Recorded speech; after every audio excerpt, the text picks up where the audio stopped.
Peace, world. Guess what? The universe just told me that somebody with a motorcycle is going to have a motorcycle wreck because they were doing it and planning all this divination and black magic. So, the price for them trying to sacrifice my life and others, they will be paying with their life, their physical body.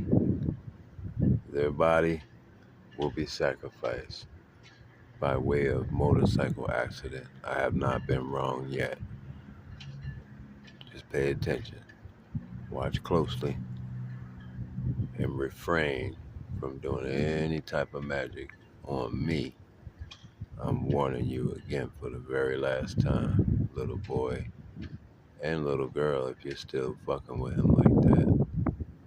So, motorcycle accident. Peace, love, and light. Prophesied.